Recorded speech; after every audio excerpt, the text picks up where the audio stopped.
자, 오늘도 여러분들 독서입니다. 독서. 단문 독서하고 다시 또 이제 문학으로 돌아올 예정이에요. 그래서 즐거운 글 읽기 한번 해봅시다. 자, 이거요. 이거요. 켜줘.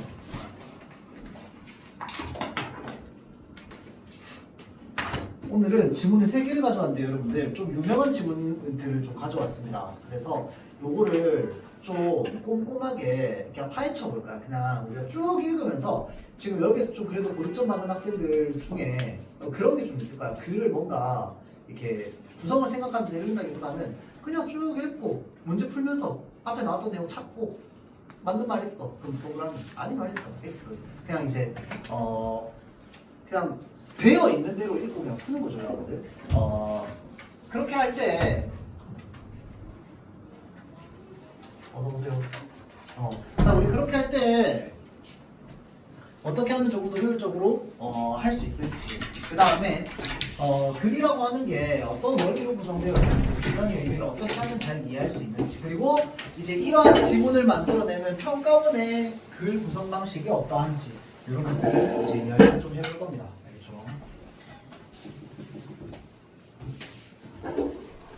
자, 그래서 지난 시간에 이어서 하나만 좀만 더 하나를 좀 강조해서 다시 한번 이야기를 하자면 요즘 평가원에서 이제 지문을 만들 때 여러분들이 충분히 교과 지식으로 배울 만한 내용들은 추가로 이야기를 안 해준다고 했습니다. 추가로 이야기를 안 해줄 때 가장 그게 심하게 드러나는 파트가 바로 역사 부분이라고 했어요. 역사 부분. 왜?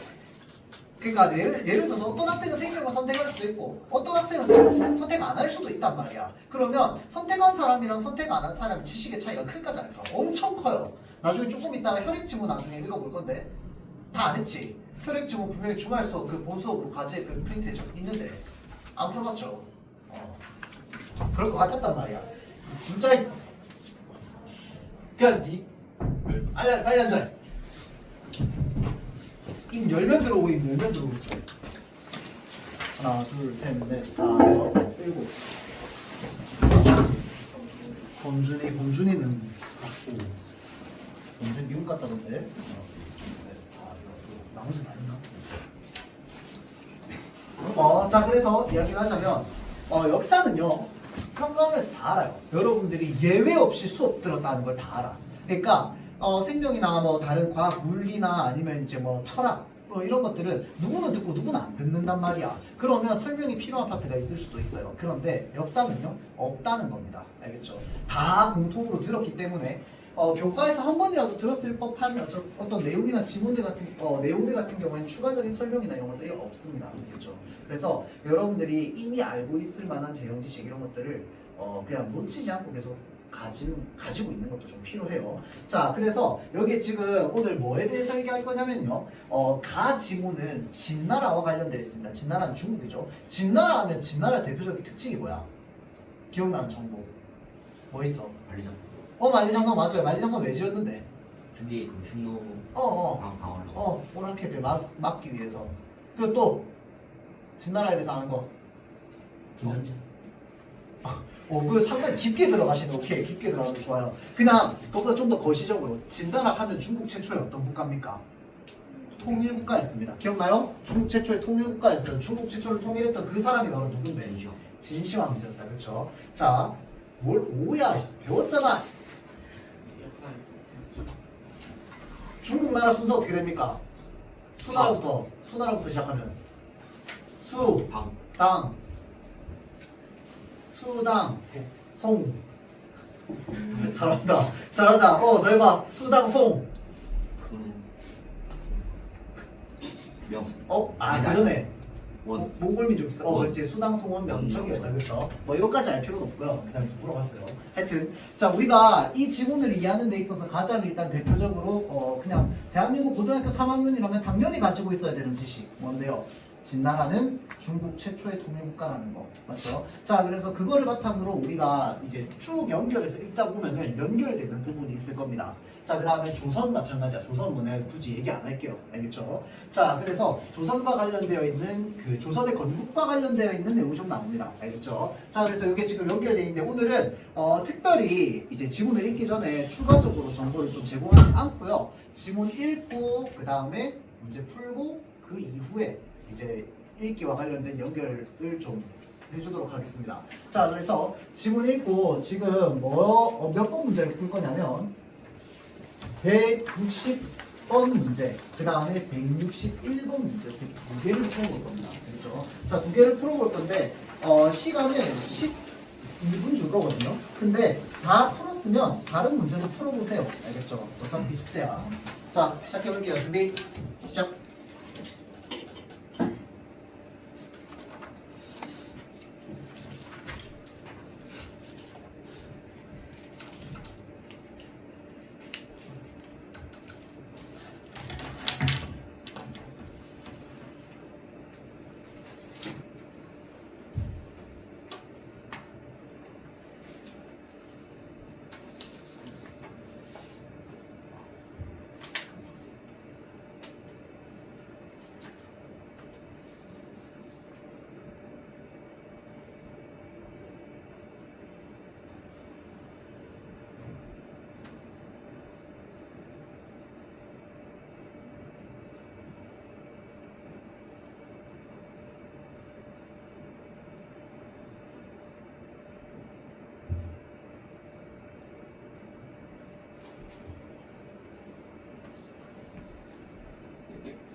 앞에 보세요.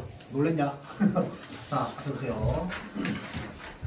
자, 뭘 할 거냐면요. 그 선생님이 뭐지 지식 쌤이 말하는 어떤 개념 지식이라고 하는 건 진짜 고등학교 3학년 과정 안에서 말하는 어떤 이제 교과 지식입니다. 그걸 벗어나는 건 얘기하지 않을 거예요. 자, 그래서 교과 지식과 관련되어 있는 부분을 활용하는 것. 그 다음에 이 지문의 어떤 부분을 보면서 어떤 생각을 여러분들이 짚고 넘어갔어야 되는지에 대해서 한번 같이 살펴봅시다. 자, 일단 전국 시대의 혼란을 종식한 진, 이거 모르는 사람 없죠? 아까 얘기했습니다. 최초의 통일국가라며. 분석 인류가 뭐예요? 묻어버렸어. 책으로 다 불태워버린 거였습니다. 맞죠? 책을 다 불태워버렸어. 구덩이 파가지고 거기다 책 다 집어넣고 그냥 불태운 거 아니야. 맞죠? 자, 분석 인류를 단행했어요. 사상 통제를 기도했답니다. 자, 책 불태워서 사상을 통제했대요. 맞죠? 자, 당시 권력자는 사상을 통제했으니까 사상을 뭐 한 거야, 지금? 진나라 국가, 우리나라의 사상 이외에 다른 것들을 전부 뭐 한 거야? 배척한 거겠죠. 맞죠? 자, 그래서 당시 권력자였어요. 그러면 뭐야? 이거 하라고 지시한 사람이겠네. 자, 이사에게 역사 지식은 전통만 따지는 허언인 거 생각해봐. 이 사람 책 다 불태우라고 하는 사람이야. 역사는 뭐야? 그냥 허언증 환자들이 쓴 글이야. 맞죠? 자, 다음 학문은 법과 제도에 대해서 논란을 일으키는 원인, 그러니까 피곤한 거야. 다 불태워. 그렇죠? 자, 이에 따라 전국시대의 순자처럼 다른 사상을 비판적으로 흡수하여 통합 학문의 틀을 보여준 분위기는 일시적으로 약화됐답니다. 다 불태웠는데 당연하지. 맞죠? 자, 근데 여기서 우리가 얻어가야 되는 정보 뭔데? 요거야. 이 사람 어떤 사람이었어? 다른 사상을 흡수한 사람이었어요. 맞죠? 자, 순자는 다른 사상을 비판적으로 흡수한 사람이었습니다. 자, 그래서 이에 한 초기 사상가들의 과제는 진의 멸망 원인을 분석하고, 자, 봐봐봐. 자, 그럼 한 나라는 진나라 이후의 나라겠지. 맞죠? 이후의 나라니까 무엇을 분석하는 거야, 지금? 기출 분석하는 거 아니야. 아, 국가 이렇게 망했네. 우리는 이렇게 하면 돼, 안 돼? 안 돼. 라고 생각하는 거잖아. 맞죠? 자, 그래서 진나라의 멸망 원인을 분석하고 이에 기초한 안정적인 통치 방안을 제시하며 힘의 지배를 숭상하던 당시 지배 세력. 자, 그러면 누가 힘의 지배를 숭상했는데? 당시 지배 세력이라고 했는데 당시 지배 세력이 누군데? 진나라겠죠, 진나라. 그러니까 진나라 지배 세력은 무엇을 숭상했어? 힘의 지배를 숭상했어. 힘의 지배를 숭상하다가 뭘 했어? 말아먹었어. 맞지? 100년도 안 갔잖아, 나라가. 진시 황제 죽고 나서 아들이 바로 말아먹었단 말이야. 맞죠? 2대를 못 갔어요. 아들이 말아먹었습니다. 알겠죠? 자, 힘의 지배를 숭상하던 당시 지배 세력의 태도를 극복하는 거였어. 뭐야? 기출 분석하는 거야. 저렇게 살면 안 된다고. 나라 저렇게 운영하면 안 된다고. 맞죠? 자, 그래서 이러한 과제에 부응한 대표적인 사상가는 여기 뭐라고 적혀 있어? 육가라고 적혀 있습니다. 자, 그러니까 육가에 대해서 얘기할 건가 봐. 그리고 그 다음 첫 문장이 바로 뭐야? 순자의 학문을 계승한 그는이라고 되어 있어요. 자, 그럼 우리가 이걸 보는 순간 뭐 생각하면 될까요? 육가의 학문 역시 어떠한 학문이다? 다른 사상을 흡수한 학문이다 라고 하는 걸 우리가 연결해 볼 수 있겠죠. 자, 그래서 육가의 학문은요, 다른 사상을 흡수한 학문입니다. 알겠죠? 자, 한 구조의 치국계책 요구에 부응해서 신어를 저술했답니다. 이 책을 통해 그는 진의 단명 원인을, 자, 지금 진나라가 그렇게 빨리 망했던 원인, 가혹한 형벌의 남용, 그 다음에 법률에 반의한 통치, 분주의 교만과 사치, 그리고 현명하지 못한 인재 등용, 여기까지가 지금 뭐야? 이게 문제점이라는 거야. 맞죠? 자, 지적하고 진의 사상 통제가 낳은 폐해를 거론하면서 한 고조에게 이 사람 뭐라고 얘기했습니까? 지식과 학문이 중요함을 설득. 누구랑 달라? 진나라 그 사상가랑 좀 다르다, 그쵸? 이름 이사였나? 맞지? 자, 그에게 지식의 핵심은 현실 정치에 도움을 주는 역사 지식이었대요. 이 사람은 역사를 허언이라 생각 안 하고 중요하게 생각했네. 맞죠? 그는 역사를 관통하는 자연의 이치에 따라서 천문, 지리, 인사 등 천하의 모든 일을 포괄한다라고 하는 어떤 개념? 통물이라는 개념이 있대요. 통물이라는 개념은 뭐야?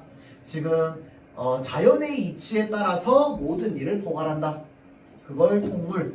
자, 그 다음 역사 변환 과정에 대한 통찰로서 상황에 맞는 조치를 취하고 기존 규성을 교수하지 않는다. 통변할 때 이게 변한다는 거겠죠. 그러니까 뭐야? 언제든지 변할 수 있게 유연하게 대처하자 이 말이겠지. 자, 다음 통물과 통변이 정치의 세계에 드러나는 것. 것을 뭐라고 했다? 인의라고 했습니다. 자, 근데 여러분들이 이제 그 뭐 사상이나 이런 것들을 좀 많이 보고 하다 보면 더 쉽게 이제 알 수 있는데 인의라고 했고 이 은의를 실현하려고 지금 통물, 통변, 그 다음에 뭐 인의 이렇게 얘기하는 거 아니야. 맞죠? 이 인의라고 하는 말이 사실은 어디에서 쓰이는 말이야? 유교에서 쓰이는 말이죠. 인의 예지 기억납니까? 막 맹자가 굉장히 중요하게 생각하죠. 자, 그래서 인의라고 파악했는데 인의를 실현하는 것이 바로 뭔데? 유교의 목표입니다. 그게 이제 뒤에 나오는 거죠. 자, 그래서 자, 그는 힘에 의한 권력 창출을 긍정했답니다. 그러니까 이 사람이 어찌됐건 권력을 창출하는 데 있어서 뭐가 중요하긴 해? 힘이 중요하긴 해. 근데 권력의 유지와 확장을 위해서 뭐가 필요해? 왕도 정치라고 하는 게 필요해. 알면 좋겠지만 모르더라도 왕도 정치라고 하는 게 필요한데 그걸 하기 위해서는 뭐야? 결국은 유교 이념과 형질 정치를 연결해서 이야기를 했다. 그러면 뭐야? 왕도 정치를 제안하면서 인의의 실현을 위해서 인의를 실현해서 유교 이념을 현실 정치 안에 넣으면 그거를 왕도 정치라고 하나 봐. 또는 왕도 정치로 연결이 되나 봐. 그렇죠? 자, 인의가 실현되는 정치를 위해서 유가는 유교의 범위를 벗어나지 않는 한에서 뭐 했습니까? 수용했습니다. 아까 뭐라고 했어? 흡수 얘기했잖아. 맞지? 자, 그래서 유가는 유교의 범위를 벗어나지 않는 한에서 그러니까 여전히 유학자야. 여전히 유학자인데 뭘 했습니까? 다른 사상을 수용했어요. 그렇죠? 자, 예와 질서를 중시하며 도가의 정치를 강조하는 유교를 중심으로 도가의 무위, 도가 이건 이제 도교죠, 도교. 법가의 권세, 법교죠. 자, 그래서 도가와 법가는 뭐랑 달라? 유교랑 다릅니다. 그래서 유교를 믿는 그 사람들이 유가라고 하잖아요, 유가. 자, 그래서 유가, 도가, 법가를 뭐 한 거야? 전부 흡수했다가 될 수 있겠지. 맞죠? 자, 흡수했다가 될 수 있습니다. 자, 그에게 무위는 형벌을 가벼이 하고 군주의 수양을 강조하는 것으로 평온한 통치의 결과를 의미했고, 자, 권세도 현명한 신하의 임용을 통해서 정치 권력의 안정을 도모하는 방향성을 가진 것이었기 때문에 원래 그것과는 차별된 것이었다. 이 말 왜 나오는데? 사실 문제로는 안 나와. 문제로는 안 나오는데 생각 한번 해봐. 이 말 왜 하고 있는데? 이 사람 도가랑 법가를 수용했는데 차별점이 있다고 없다고? 있다고. 무슨 말인지 알겠지? 그들이 말했던 걸 그대로 따라온 게 아니라 뭐 했다고? 유교의 범위를 벗어나지 않는 선에서 수용했다 이 말입니다. 맞죠? 자, 다음 볼게요. 유가의 사상은 과도한 융통성으로 사상적 정체성이 문제가 되기도 했지만 왜 그래? 근데 사실 생각해보면 당연한 거야. 왜? 이것저것 다 받아들였잖아. 맞죠? 과도한 융통성. 그래서 외부의 사람들이 보기에 야, 너 그건 도대체 무슨 학문이야? 이거 유교야. 그게 유교야? 이렇게 되는 거야. 맞죠? 자, 군주의 정치 행위에 따라서 천명이 결정됨을 지적하고 인의의 실현을 강조한 통합의 사상이었다는 거죠. 자, 그의 사상은 한무제 이후 유교 독존의 시대를 여는 데 기여했다. 이것도 문제로는 안 나와. 근데 물어봅시다. 유교 독존의 시대를 여는 데 기여할 수밖에 없었던 원인이 바로 뭔데? 뭐야? 쉽게 유가의 사상의 특징 다른 걸 뭐 했다? 다 받아들였습니다. 자, 이것도 받아들여, 저것도 받아들여. 그래서 사람들이 물어봐. 이거 뭐예요? 이거 유교야. 저거 뭐야? 저것도 유교야. 이것도 유교예요. 뭐야? 다 받아들인 거야. 그러니까 뭐야? 국가에 유교라는 학문밖에 안 남은 거지. 이해되죠? 그래서 유교 독존의 시대가 열렸다라고 이야기를 하는 겁니다. 맞죠? 자, 여기까지가 지금 가 지문에 대한 내용이었고요. 자, 나 지문 한번 봅시다. 여기 지금 뭐라고 적혀있어요? 조선 초기라고 적혀있다. 그치? 자, 조선 초기에 진행된 고려 관련 역사서 편찬은 고려 멸망의 필연성과 조선 건국의 정당성을 드러내는 작업이었대요. 자, 이거 근데 사실은 너무나도 필요한 작업이었어. 왜 그런데? 그렇죠. 조선은요, 역성혁명을 통해서 만들어진 나라입니다. 저기 뭐냐? 이성계의 원래 직업이 뭐였는데요? 어디의 장군이야?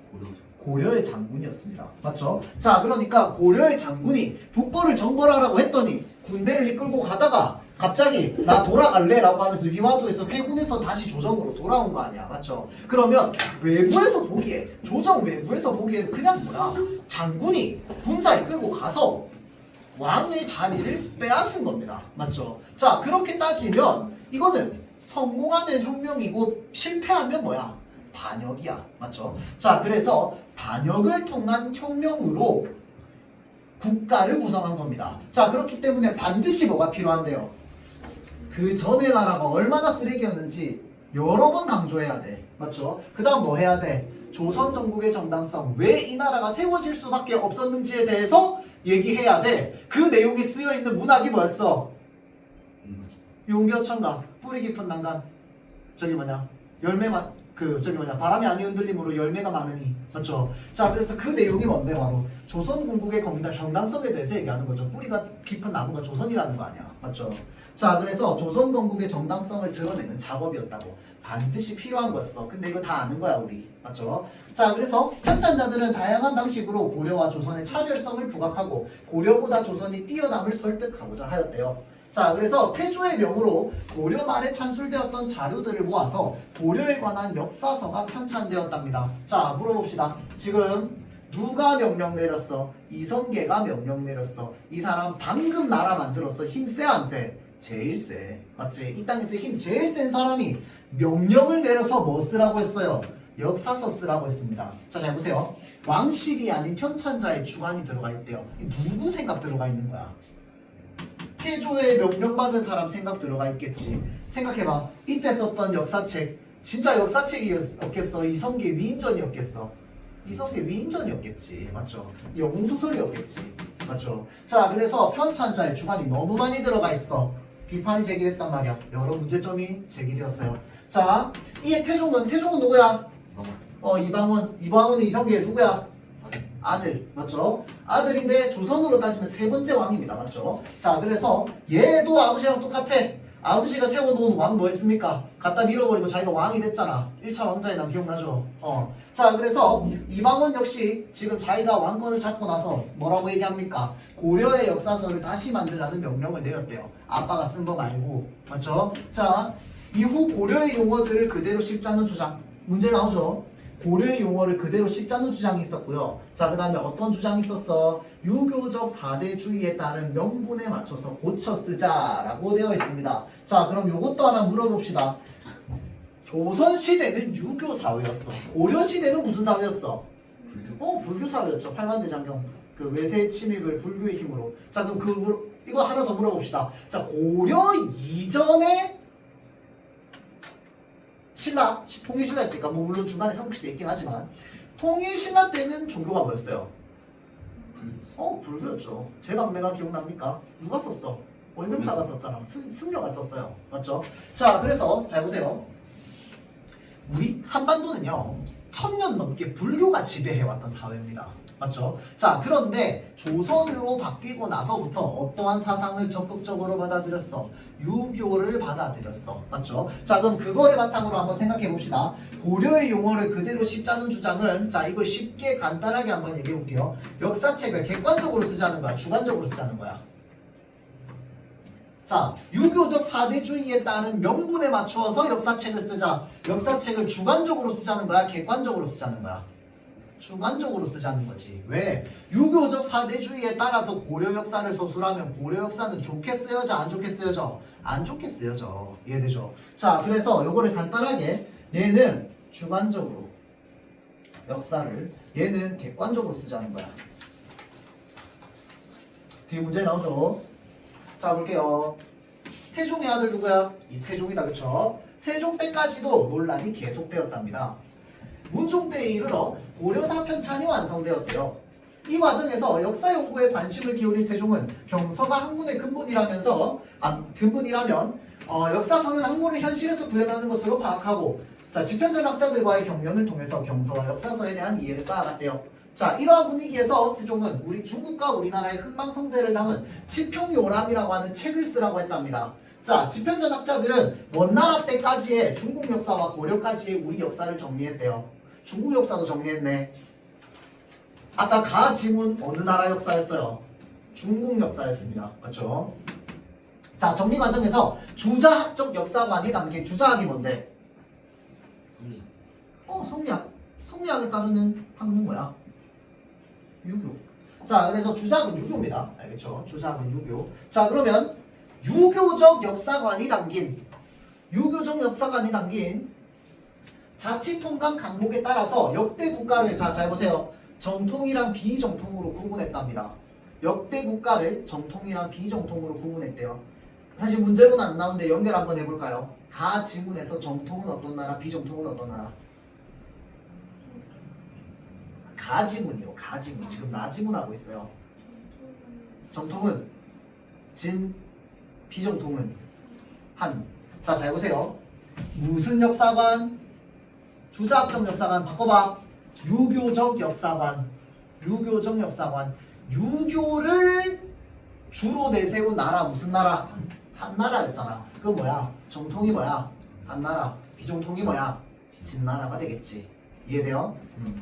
자, 편찬형식 측면에서는 강목체를 따르지 않았대요. 또한 올바른 정치 여부에 따라서 국가의 운명이 다르고 천명이 옮겨간다는 내용을 드러내고자 기존 역사서와 달리 국가 간 전쟁과 외교 문제, 국가 말기의 혼란. 자 보세요. 국가 말기의 혼란, 세국가 초기의 혼란 수습 물어볼게요.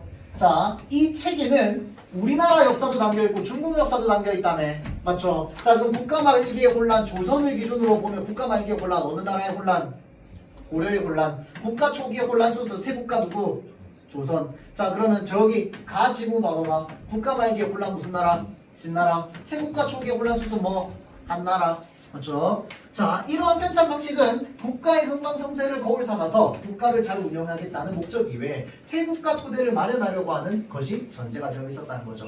그러니까 지금 이제 조선 당국의 정당성에 대해서 얘기가 담겨 있었다는 거겠죠. 자, 그래서 그런 생각이 제일 많이 담겨 있던 게 지평요람이라고 하는 책의 국조 부분이었답니다. 자, 그래서 이 부분의 편찬자들은 유교적 시각에서 고려 정치를 바라봤답니다. 자, 뒤에 안 봐도 돼. 유교적 시각에서 고려 정치 바라봤다며. 좋은 얘기 나와, 안 좋은 얘기 나와? 안 좋은 얘기 나와. 그쵸? 자, 그래서 여기에 지금 뭐라고 적혀 있어? 불교 사상의 폐단이라고 적혀 있지. 이게 뭐야 지금? 이거 완전 썩어 빠졌다는 거야. 맞죠? 자, 다음. 비롯한 문제점들을 다각도로 드러냈고 이를 통해서 유교적 사회로의 변화를 주장했답니다. 자, 이성계의 능력과 업적을 담기는 했지만 이것이 조선 건국을 정당화하기에는 불충분해서 심지어 뭐까지 썼다는 거야? 종교청까지 썼다는 거야. 맞죠? 용비어청과 1장에 어떤 내용 나옵니까? 혹시 압니까? 해동 육룡이 나르자 하는 일마다 천복이시니. 해동 육룡이 누군데요? 세종대왕의 6 아버지였다. 그치? 아버지, 할아버지, 증조 할아버지 등등등. 맞죠? 자, 그래서 조선 건국의 정당성에 대해서 이야기를 했다라고 볼 수 있겠죠. 자, 160번 문제 한번 봅시다. 근데 내가 지금 여러분들 푸는 거 봤거든요. 좀 잘 푸는 거 같던데. 생각보다. 지금 사실 여러분들 수업도 하고 있지만 내가 저기 멘토에서 이제 3학년 저기 형님한테 언니 오빠들 지금 수업도 하고 있는데 맞춘 사람한테도 왜 맞았냐고 물어보면 설명을 좀 잘 못하고요. 틀린 사람은 당연히 뭐 헷갈려서 틀리고. 알겠죠? 자, 그래서 왜가 중요합니다. 왜가. 알겠죠? 자, 옛 국가의 역사를 거울 삼아 새 국가를 안정적으로 통치하도록 했대요. 자, 가 지문 기준으로 옛 국가 뭔데? 진나라. 새 국가 뭔데? 한나라. 거울 삼아서 안정적으로 통치하려고 했어, 안 했어? 했습니다. 아, 근데 내가 지난주가 다른 학교 수업인데 선생님 그 거울 삼아니까 똑같이 따라하는 게 거울 삼아 아니에요? 라고 이야기를 하는 학생이 있어서 내가 좀 당황했어요.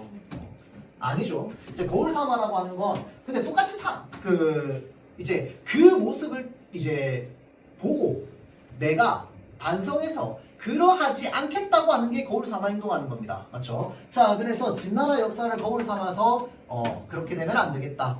자, 그 다음에 나 지문에서 옛 국가의 역사를 거울 삼아 새 국가를 안정적으로 통치하려는 거 있었어, 없었어? 있었어. 그게 딱 나오는 6글자가 바로 뭐야? 불교 사상의 폐단. 7글자네. 자, 불교 사상의 폐단입니다. 알겠죠? 불교 사상의 폐단. 얼마나 그 불교 사상이 잘못됐으면 정치가 이렇게 됐어. 그러니까 유교 사회로 바꿔봐 라고 하는 게 맞는 말이 되겠다. 그렇죠? 자, 니은 봅시다.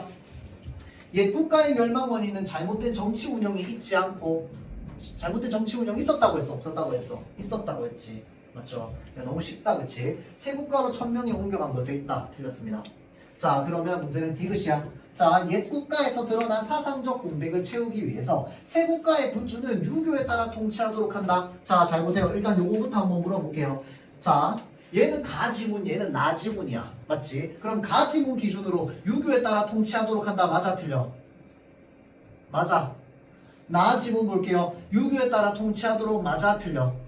맞아. 자 근데 확인해야 될 거 하나 더 있습니다. 사상적 공백이랍니다. 물어볼게요. 가 지문 그러니까 여기서 말하는 사상적 공백은 진나라겠지. 진나라에 사상적 공백이 있었어 없었어? 사상적 공백이 있었을까 없었을까?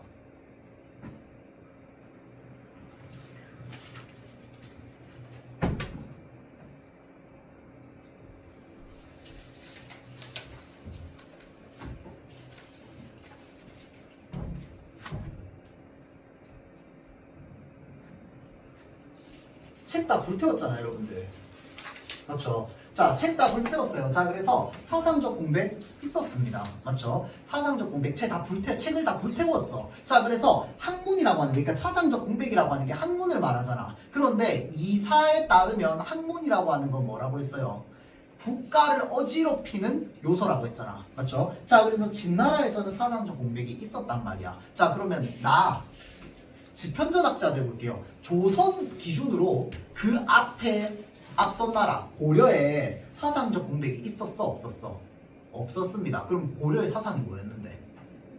불교. 이거 이해돼요? 자, 그래서 보통 하면서 4번 체크하는 경우가 많은데요. 4번 답은 아니고 정답은 1번입니다. 정답은 1번인데 자, 사상적 뭐야? 왜? 대부분 진나라에 사상적 공백이 있었잖아요. 있었지. 그럼 봐봐. 불교 사상의 폐단이라고 했으니까 불교 사상 있었잖아. 있었는데 뭐가 있었던 거야? 문제가 있었던 거지. 맞죠? 그래서 나 지문에는 사상적 공백이 없습니다. 자, 그래서 정답이 1번이 되는 거야. 무슨 말인지 알겠죠? 자, 다음 161번 볼게요. 다음 지문. 자, 지난번에 쌤이 그 지문 읽으면서 어떤 선지로 나오든 논리가 전개되든 이 평가원에서 만드는 지문은 기본적으로 1대1 대응에 굉장히 충실하다고 했습니다. 맞죠? 자, 그래서 A는 B고 B는 C면 그냥 자연스럽게 A를 C로 연결하면 됩니다. 알겠죠? 자, 볼게요. 대부분 옛일의 성패를 논하기 좋아하고 그 일의 진위를 자세히 살피지 않는데요. 자, 하지만 진위를 분명히 한 후에야 성패가 어긋나지 않을 수 있답니다. 자, 물어볼게요. 여기에 지금 진위를 분명히 한 후라고 되어 있습니다. 자, 진위를 분명히 한 후를 조금만 더 쉬운 말로 바꾸면 어떻게 바꿀 수 있을까? 역사를 바라보는 관점에서.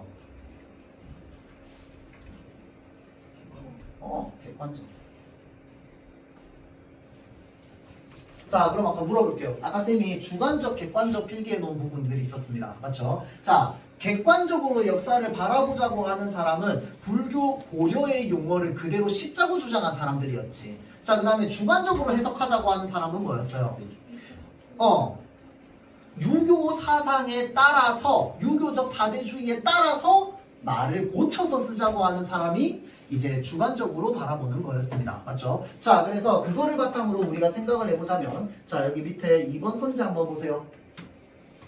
자, 기억의 관점에 따르면 고려사 편찬 과정에서 고려의 용어를 고쳐 쓰자고 한 의견은 역사서술의 근원인 자료를 바로잡고 깨끗이 하자는 것이라고 볼 수 있겠군. 기억의 관점에 따르면이잖아. 따르면. 기억 관점은 뭐 하자는 사람이었어? 객관적으로 역사를 바라보자 라고 얘기한 사람이었고, 자, 잘 보세요. 고려의 용어를 고쳐 쓰자고 한 사람은 객관적인 게 아니라 어떤 관점으로 보자고 하는 거야? 주관적인 관점으로 보자고 이야기를 하는 거죠. 맞죠? 자, 그래서 앞에 나왔던 그 내용과 그 다음에 요게 서로 주관적, 객관적으로 같이 연결될 수 있다는 그 연결고리만 찾으면 좀 쉽게 익히겠다. 그쵸? 정답이 2번이 되겠습니다. 자, 다음은 혈액 지문인데 요거는 진짜 천천히 좀 같이 읽어볼 거거든. 근데 일단은 여러분들이 요걸 읽고 문제를 뭘 풀 거냐면 46번이랑 48번을 볼 겁니다. 46번이랑 48번을 한번 볼 거야.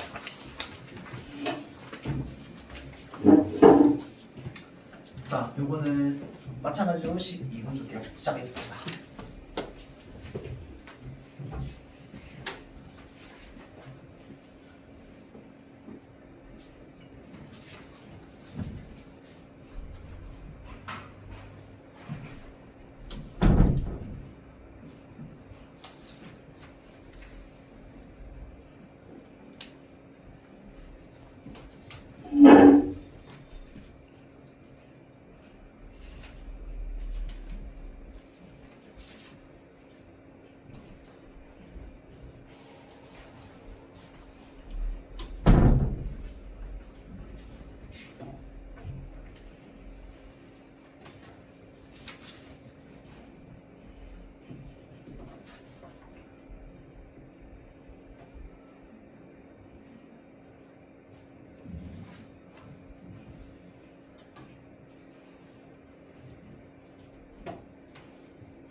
자, 앞에 봅시다. 요거까지 하고 싶시다. 근데 조금 길 거야. 좀 길 거야. 자, 볼게요. 요거까지 우리가 알고 있을 거야. 요거까지 뭐야?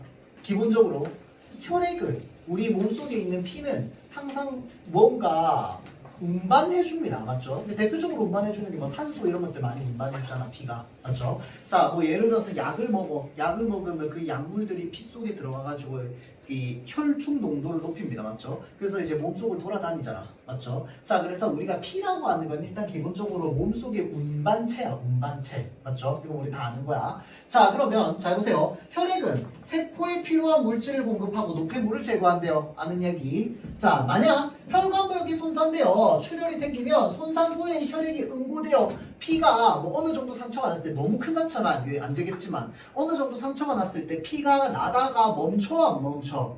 멈춰. 피가 멈추는 이유가 뭐야? 피가 굳기 때문이야. 맞죠? 피가 굳어.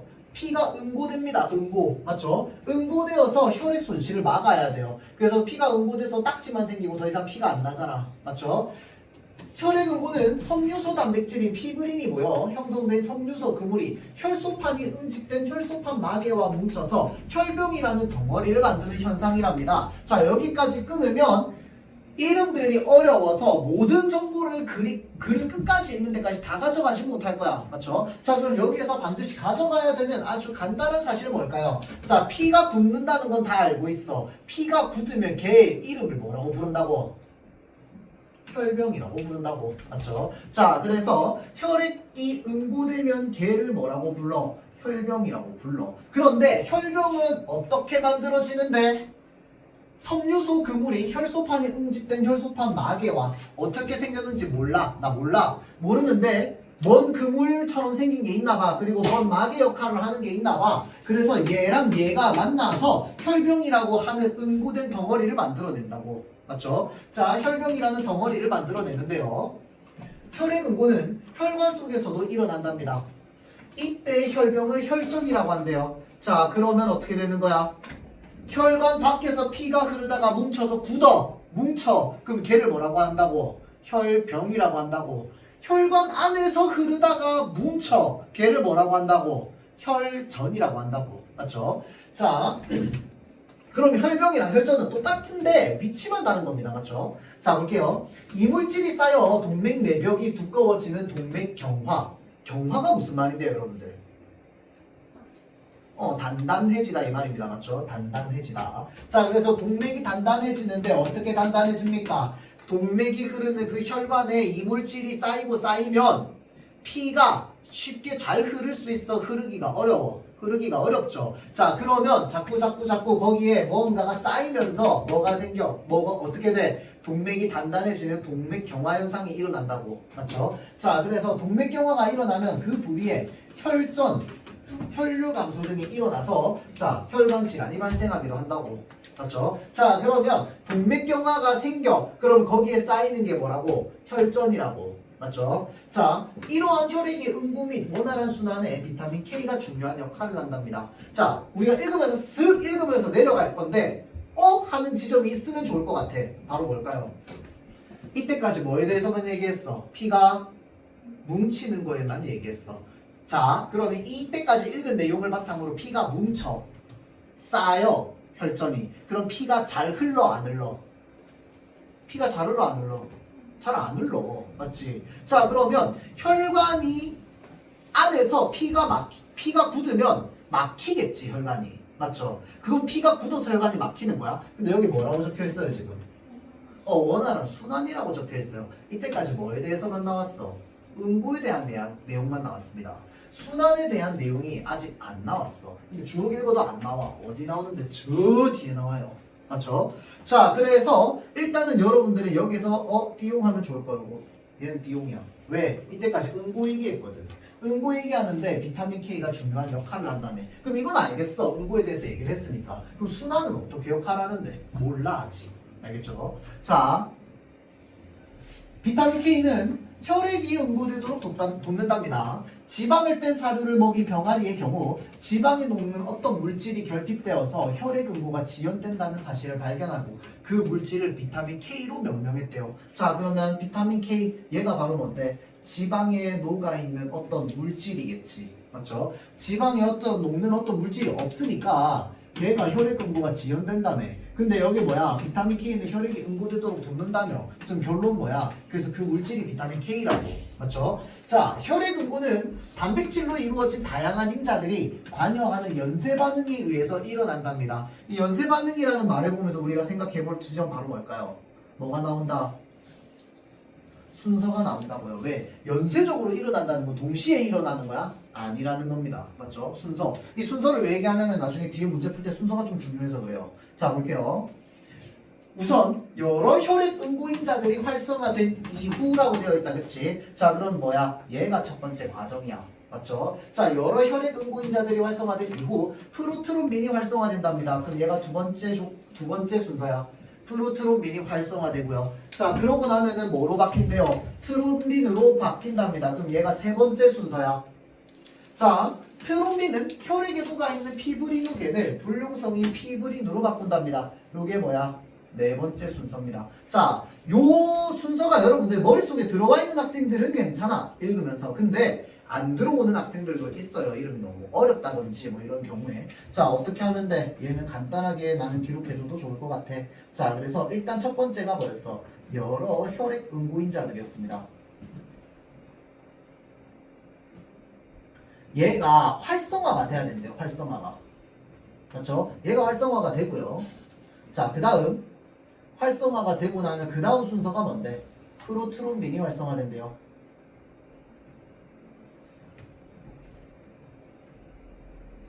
자, 여러 혈액응고인자 활성화되고 프로트론빈 활성화됩니다. 자, 여기에서요. 다음으로 넘어갈 때 뭐가 되는데? 트론빈으로 얘가 변화합니다. 변화. 전환이라고 돼 있다. 그렇죠? 자, 그럼 우리가 여기서 생각해봐야 되는 건가? 얘는 똑같은 거 아니야, 서로. 근데 얘네 둘은 서로 똑같은 거야. 얘가 활성화되면 뭐가 되는 거야? 트론빈이 되는 거야. 맞죠? 서로 다른 애가 아닙니다. 자, 그러고 나서 트론빈의 역할이 뭐였어? 피브리노겐을 어떻게 바꿔? 얘도 전환시킵니다. 피브리노겐을 어떻게 전환시켜? 뭘로 전환시켜? 피브린으로 전환시켜. 맞죠? 자, 피브리노겐을 피브린으로 전환시키는데 이게 바로 뭔데? 트론빈이랑 피브리노겐이 그러면 똑같아? 똑같지 않습니다. 얘는 여기로 넘어가는 게 아니고 얘가 되고 나면 얘 역할이 뭐라고? 이게 얘 역할이라고. 무슨 말인지 알겠죠? 자, 그 다음에 피브리노겐을 피브린으로 전환시킨다 하고 나서 사실은 정보를 어디로 좀 보는 게 좋을까요? 좀 익숙하면 좋을 텐데 앞에 한번 봅시다. 다시 제일 첫 번째 문단에 보면요. 여기 뭐라고 적혀 있어? 피브린이 모여 형성된 섬유소 그물이 뭘 만들어? 혈병을 만들어. 자, 그러면 피브린의 역할 뭔데? 혈액을 뭐하게 만들어? 응고하게 만들어. 이거 이해돼요? 자, 그래서 여기에 나오는 순서는 전부 뭔데? 혈액 응고 순서입니다. 맞죠? 혈액이 응고되는 과정이야. 자, 다음 볼게요. 비타민 K는 프로트론빈을 비롯한 혈액 응고인자들이 간세포에서 합성될 때 이들의 활성화에 관여한답니다. 아! 여기 뭐라고 되어 있어? 비타민 K는 무엇에 관여한다고? 얘네들의 활성화에 관여한다고. 자, 그럼 다시 한번 물어볼게요. 이 과정에서 비타민 K가 작용하는 그 순서는 언제야? 1번, 2번 때입니다. 이거 이해돼요? 1번, 2번 때에 뭘 하고 있는 거야? 비타민 K가 작용하고 있는 겁니다. 이때 작용해야 안 해? 안 해. 이때 끝났어. 이해되죠? 끝났어요. 자, 그래서 활성화는 칼슘 이온과의 결합을 통해서 이루어진답니다. 자, 활성화는 칼슘 이온과의 결합을 통해서 이루어진대요. 자, 칼슘 이온이랑 뭐랑 결합하면 뭐가 된다? 활성화가 된다. 자, 그러면 볼게요. 활성화가 되려면 전제 조건이 바로 뭐야? 전제 조건. 칼슘 이온과의 결합. 자, 그럼 다시 돌아가 봅시다. 혈액 응고인자 활성화, 프로트론빈 활성화. 다시 물어볼게요. 혈액 응고인자가 뭐랑 만난다? 칼슘 이온이랑 만난다. 프로트론빈이 뭐랑 만난다? 칼슘 이온이랑 만난다. 연결돼요. 이거 1대1로 그냥 대응시킬 수 있는 거야. 맞죠? 1대1로 대응시킬 수 있어요. 자, 이 상황에서 이들 혈액 단백질이 칼슘 이온과 결합하려면 뭐가 되어 있어야 된대요? 카르복실화 되어 있어야 된답니다. 이게 사실 문제로는 안 나오는데 여러분들 생각해 보세요. 카르복실화, 카르복실이 뭔데? 몰라. 화는 뭔데 그러면? 화가 무슨 말이야? 되다. 비음화. 뭐야? 비음이 아닌 애가 비음이 되는 게 비음화였어. 유음화. 유음이 아닌 애가 유음이 되는 게 유음화야. 자, 결론. 카르복실화는 뭐야? 카르복실이 아닌 애가 카르복실로 변하는 거야. 맞죠? 그게 카르복실화입니다. 맞죠? 뭔지 몰라도. 자, 그래서 카르복실화는 단백질을 구성하는 아미노산 중 글루탐산이 어떻게 변하는 거? 요렇게 변하는 거. 카르복실 글루탐산으로 전환되는 거. 얘를 줄여서 카르복실이라고 하나 봐. 맞죠? 전환되는 것을 말한대요. 이처럼 비타민 K에 의해서 카르복실화되어야 활성화가 가능한 표적 단백질을 뭐라고 한다? 비타민 K 의존성 단백질이라고 한대요. 자, 그러면 다시 봅시다. 카르복실화가 되어 있어야 뭐가 일어나? 활성화가 일어나. 연결돼요. 아까 봐봐. 칼슘 이온과 결합하려면 어떻게 되어 있어야 된대? 카르복실화 되어 있어야 된다며. 근데 칼슘 이온이랑 결합하는 게 또 다른 말로 뭐라고? 활성화라고. 맞죠? 자, 그러면 다시 연결하면 카르복실화가 되어 있어야 활성화를 할 수 있어. 자, 그런데 어떤 단백질 같은 경우에는 뭐야? 비타민 K를 만나야 뭐가 돼?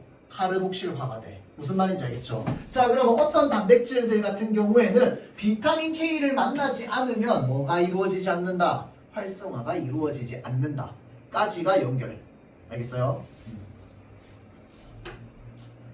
자, 다음 볼게요. 비타민 K는 식물에서 합성되는 비타민 K1과 동물 세포에서 활성되거나 미생물 발효로 생성되는 비타민 K2가 있대요. 1, 2가 중요해. 그게 아니죠. 뭐가 더 중요해? 일단 두 개로 나뉜다는 게 중요해. 그리고 특성 뭐야? 하나는 식물, 하나는 동물이야. 뭔지 몰라도. 알겠지? 자, 그러면 하나는 식물, 하나는 동물이야. 그걸로 끝났어. 다음 볼게요. 녹색 채소 등은 비타민 K1을 충분히 함유하므로, 자, 둘 중에 하나다, 그치? K1을 충분히 함유하므로 일반적인 권장 식단을 따르면 혈액 응고에 차질이 생기지 않는다. 요거 우리가 기억해 놓으면 이제 쌤이 풀라고 했던 문제는 아닌데 다른 문제가 좀 쉽게 풀리죠. 자, 봐봐봐. 그러면 비타민 K1은 평소에 그냥 밥 먹으면서, 여러분들 급식 먹으면서 생활하면 부족할 일 있어, 없어? 없다는 거야. 맞죠? 근데 그 왜 K1만 얘기하는데? 이제 나중에 저 뒤에 사실 나오긴 하는데 K2는 부족한 상황이 생길 수 있기 때문이겠지. 이해되죠? 자, 다음 볼게요. 자, 그 다음에 K2의 또 다른 역할 때문입니다. 지금 안 나오는 건. 자, 봅시다. 그런데 혈관 건강과 관련된 비타민 K의 또 다른 중요한 기능이 발견되었대요. 뭐라고 되어 있어? 칼슘의 역설과도 관련이 되어 있답니다. 칼슘의 역설과도 관련이 되어 있어요. 자, 나이가 들면 뼈 조직의 칼슘 밀도가 낮아져서 골다공증이 생기기 쉽답니다. 이거 모르는 사람 있어요? 없죠? 자, 칼슘 밀도 낮아지면 뼈에 구멍 생겨. 그게 이제 골다공증이잖아. 맞죠? 자, 골다공증이 생기기 쉬운데 이를 방지하고자 칼슘 보충제를 먹는답니다. 골다공증 있는 사람이 칼슘 보충제를 먹는다. 당연한 거. 맞죠? 자, 일반적이야. 자, 근데 여기 뭐라고 적혀있어? 하지만 네, 이게 왜 하냐면요, 역설이라는 단어 때문에 그렇습니다. 역설이 무슨 뜻인데? 혹시 기억나요? 중학교 2학년 서술형 시험에 역설 안 쓴 사람 없을 텐데 역설법의 뜻이 뭐야? 목소리가 안 나온다. 안 들려요. 뭐라고요? 뭐라고요? 아, 얘기 괜찮아. 겉보기에 말이 안 되는 거 두 글자로 뭐라고 해? 모순. 맞죠? 자, 봐봐봐. 칼슘의 역설이라고 하는 건 뭐가 필요해? 겉보기에 모순된 어떤 구조가 필요해. 모순된 구조가 필요해요. 맞죠? 자, 그래서 얘기했어요. 칼슘 밀도가 낮아져서 골다공증 생기는 거 역설이야? 아니야. 낮은 당연히 생기지. 맞죠? 자, 골다공증이 생긴 사람이 칼슘 보충제를 섭취해. 역설이야? 아니야. 당연한 거야. 맞죠? 자, 다음 볼게요. 칼슘 보충제를 섭취해서 혈액 내 칼슘 농도는 높아졌어. 물어볼게요. 칼슘 보충제를 섭취해서 혈액 내 칼슘 농도가 높아졌어. 이거 역설이야? 아니야. 먹었으면 당연히 높아져야지. 맞죠? 그럼 뭐가 역설인데? 그럼에도 불구하고 뭐가 높아지지 않아? 골밀도가 높아지지 않아. 먹었음에도 불구하고. 맞죠? 자, 혈관벽에 칼슘염이 침착되는 혈관 석회화가 진행되어 동맥경화 및 혈관 질환이 발생하는 경우가 있다고. 아, 골밀도 높아지지 않는 이유 뭘써? 얘가 혈액 속에 녹아있는 건 당연하잖아, 먹었으니까. 근데 혈액 속에만 녹아있으면 돼, 안 돼? 안 되지. 뼈를 튼튼하게 만들어줘야 될 거 아니야, 칼슘제를 먹었으면. 그런데 얘가 뼈로 가지 않고 계속 어디에 남아있다? 피 속에 남아있다 이 말이겠다, 그쵸? 피 속에서 남아서 돌고 돌다가 얘가 뭘로 바뀐대요? 석회로 바뀐답니다. 자, 얘가 석회화가 됐다고 칩시다. 혈관 막혀 안 막혀? 막혀. 뭐가 일어나? 동맥경화 일어나. 혈관 질환이 발생하는 경우가 있다고요. 혈관 석회화는요, 혈관 근육 세포 등에서 생성되는 MGP라고 하는 단백질에 의해서 억제가 되는데, 이 단백질이 비타민 K 의존성 단백질이라고. 자, 그래서 비타민 K가 부족하면 MGP 단백질이 활성화되지 못해서 뭐가 된대요? 혈관 석회화가 유발된대요. 이거 왜 중요할까요? 이게 바로 뭔데? 비타민 K의 첫 번째 역할 뭘까요? 혈액을 그럼 여기에 지금 표시해 놓은 요거는 비타민 K의 뭐 하는 역할? 1문 답봐. 자, 여기 뭐라고 적혀있어? 1분단 다시 돌아갈게요. 맨 마지막에 혈액의 응고 및 원활한 순환의 비타민 K가 중요한 역할을 한다고. 자, 혈액의 순환의 역할을 하는 거 우리 궁금증 풀렸어 안 풀렸어? 안 풀렸습니다. 맞죠? 이때까지 응고 얘기하고 있었어요. 전부 응고야. 활성화 맞지? 자, 그래서 혈액의 응고가 비타민 K가 혈액의 응고에 도움이 되는 건 알겠어. 그럼 순환은 어떻게 도움이 되는데? 칼슘 보충제를 먹으면 혈관에 석회화가 생긴다고. 맞죠? 석회가 생기는데 그 석회를 녹이는 단백질이 바로 뭐야? MGP 단백질이고, MGP 단백질은 무엇을 필요로 해? 비타민 K를 필요로 해. 자, 그래서 비타민 K가 응고 및 순환에 영향을 준다라고 얘기를 하는 거야. 무슨 말인지 이해돼요? 자, 그래서 잘 보세요. 비타민 K와 2는 모두 비타민 K 의존성 단백질의 활성화를 유도한답니다. 비타민 K1은 간세포에서, K2는 그 외 세포에서 활성이 높대요. 이것까지만 보고도 앞 내용 보고 추론이 가능한데 뒤에 설명 한번 더 해줍니다. 어떻게 설명해줘요? 그러므로 혈액응고 인자의 활성화는 주로 뭐라고 되어 있어? K1이. 자, 그 이외의 세포에서 합성되는 단백질의 활성화는 K2가 담당한다. 이게 여기서 여기에서 그냥 오케이 단백질 활성화로 끝나면 안 됩니다. 이거 말하는 게 K2가 뭐 하는 거 말하는 거야 지금? 그렇지, 혈액 순환시키는 거 말하는 겁니다. 자, 그럼 그 이외 세포에서 합성되는 단백질의 활성화, 이 단백질이 뭔데? 예시 중에 이 단백질의 예시 중에 하나가 뭔데? MGP 단백질이 되는 거야. 맞죠? 자, 그러면 물어볼게요. 혈액 순환을 위해선 K1을 먹어야 돼? K2를 먹어야 돼? K2를 먹어야 되는 거야. 근데 K2 아까 어디에 있다고 했어? 식물에 있다고 했어? 동물에 있다고 했어? 동물에 있다고 했어. 기억나요? 자, K2가 함유된 치즈, 버터 등의 동물성 식품과 발효식품의 섭취를 늘려야 된다고. 그 말은 무슨 말일까? 혈액 순환을 위해서는 동물성 지방이 필요하다 이 말이겠죠. 왜 지방 얘기했어? 비타민 K가 아까 어디 녹아있다고 그랬어? 지방에 녹아있다고 그랬잖아. 기억나요? 자, 그래서 이렇게 연결할 수 있겠죠. 자, 다음 봅시다. 46번 문제. 아까 쌤이 역설 여러 번 얘기했다, 그치? 정답 몇 번이에요? 정답이 2번이 돼야 되겠다, 그쵸? 자, 헷갈리는 건 대체로 요거랑 좀 헷갈리는데 4번 선지 한번 봅시다. 칼슘 보충제를 섭취하면 혈액 내 단백질이 칼슘과 결합하여 혈관벽에 칼슘이 침착된다는 것이겠군이라고 되어 있는데, 자, 쌤이 지난번에 얘기했어요. 어떤 거 글에 나온 내용, 어떤 거 글에 나온 내용. 이거 글에 나왔네. 동그라미 하면 된다고 안 된다고? 안 된다고. 관계 봐야 된다고. 맞지? 자, 크게 두 가지야. 얘가 틀렸다고 생각할 수 있는 건. 첫 번째, 칼슘 보충제를 섭취하면 혈액 내 단백질이 칼슘과 결합한다라고 되어 있는데 이 내용이 없습니다. 일단 기본적으로 혈액 내 단백질이 사실은 이제 우리가 추론해본 수밖에 없는데, 추론해보면 이 단백질이 이제 MGP 단백질이겠죠, 예시로 따지면. 근데 아닐 수도 있잖아. 혈액 내 단백질이 그것만 있는 건 아닐 테니까. 맞죠? 근데 글 속에 나와 있는 건 MGP 단백질이야. MGP 단백질은 그 혈액의 석회화를 돕는, 혈액의 석회화를 만드는 거야? 아니면 풀어내는 거야?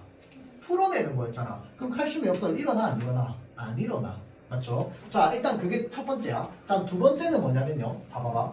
칼슘 보충제를 섭취했어. 혈관벽에 칼슘이 침착됐어. 칼슘을 먹어서 칼슘이 쌓였어. 이게 역설이야? 생각해봐봐. 칼슘을 먹어서 칼슘이 쌓였어. 역설이야? 아니야. 맞죠? 아니야. 자, 잘 보세요. 2번 선지. 칼슘 보충제를 섭취해도 뼈 조직에는 칼슘이 여전히 필요하다. 자, 칼슘이 여전히 필요하다는 다른 말로 바꾸면 뭘까요? 지문에 나오는 말로. 여전히 골밀도는 뭐하다? 요거 있었지, 지문에. 문장. 이 문장이 뭐야? 칼슘이 여전히 필요함이 여전히 골밀도는 낮다는 말이잖아. 칼슘 보충제를 섭취해도 여전히 골밀도는 낮은 형상. 칼슘의 역설이 되겠다. 그쵸? 자, 다음 요거 봅시다. 자, 와파린은요 트롬빈에는 작용하지 않고 비타민 K의 작용을 방해한답니다. 자, 트롬빈에 작용하지 않고요 비타민 K의 작용을 방해한대요. 자, 다음 플라스미노겐 활성제는요, 자, 피브리노겐에는 작용하지 않고요 뭘 한답니까? 피브린을 뭐 한다고 적혀있어? 분해한다고 적혀있어요. 자, 다음 비타민 K 의존성 단백질에는 작용하지 않습니다. 그런데 트롬빈의 작용을 억제한다 라고 되어 있죠. 자, 1번 선지 한번 볼게요. 가에 지나친 투여는 혈관 석회화를 유발할 수 있겠군 이라고 되어 있습니다. 자, 위에 한번 봅시다.